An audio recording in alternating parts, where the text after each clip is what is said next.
Today I'm in Lake Como, Italy with my family. We're going to talk about this place, which I think is really one of the most beautiful lakes in the world.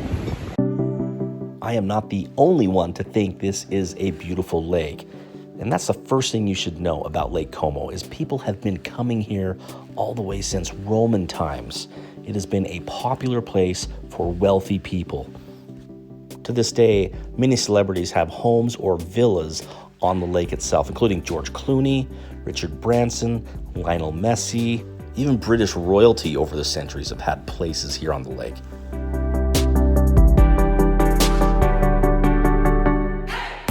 The next thing you should know about Lake Como is that it is almost in Switzerland. In fact, there is one portion of the lake that is only 2 miles away from the Swiss border. The lake itself is shaped like an upside-down Y, and it's in the northern Lombardy region of Italy, about an hour's drive north of Milan. The surrounding mountains that you see are the Alps, or at least the foothills of the Alps. Something else you should know about this lake is that it has a unique subtropical climate. It never gets too hot here in the summertime, maybe about 75 degrees Fahrenheit. In the wintertime, it rarely goes below 40. Because of this, there is thick vegetation and there are many lush gardens all around this lake. By the way, this is one of the deepest lakes in Europe, over 1,500 feet deep. That's 400 meters. Yet despite this, the lake water can be quite warm. In the summertime, it gets up to about 75 degrees. So it's possible to look up in the mountains and see snow-covered Alps, and yet down here at the lake level, lush gardens, beautiful villas, and warm water for boating and recreation. Another thing you should know is there are dozens of pretty towns all along this lake. But the crown jewel is what you're looking at right now, Bellagio, which is located right in the middle of the lake on the peninsula that separates the two different branches. Of course, Bellagio is the namesake and inspiration for a famous Las Vegas mega casino.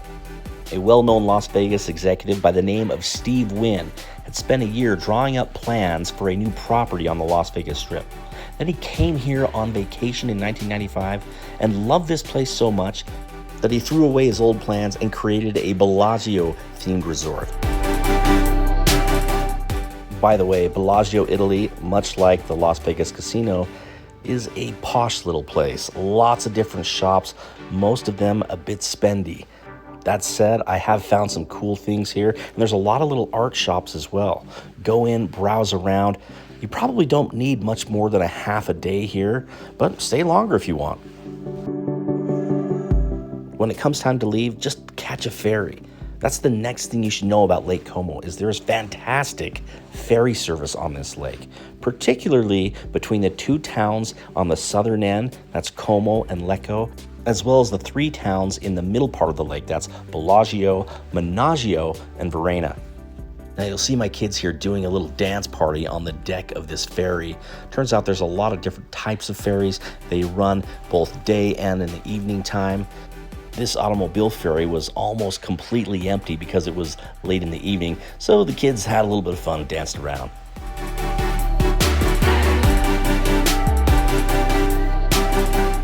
You may visit Menaggio on the western edge of the lake. Now, what's to know about this town? Menaggio is not quite as posh as Bellagio, but it does have a beautiful walkway, especially as you head north of where the ferry drops you off. There are plenty of shops here and restaurants as well. This town definitely had more automobile traffic. I mean, there is the highway on the western edge of the lake, and so it's not quite as walkable, I think, as the other towns nearby.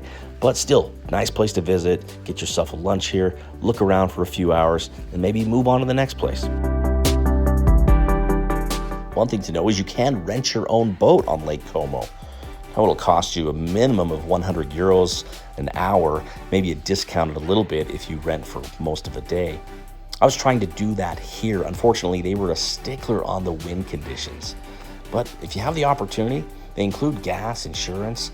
Seems like it'd be a lot of fun to do this. I'm disappointed we didn't get the opportunity because of the weather on this day.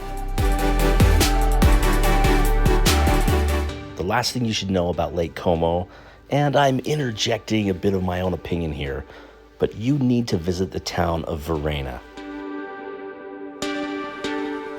Verenna has a unique view of the lake. I don't know what it is, but the setting and just the feel of this town make it probably my favorite. Bellagio's close as well, but there is just something special about Verenna. Verenna is a walking town. You'll find pedestrians, but no vehicles. And there's lots of little alleyways and staircases. You can take some beautiful pictures. Now, there's plenty of shopping here too. Some souvenir shops, some art places. Nothing like you find over in Bellagio, but there are a few things to buy here. There's also a picturesque town square with a church. And you've got a number of good restaurants. We had a terrific meal in this place.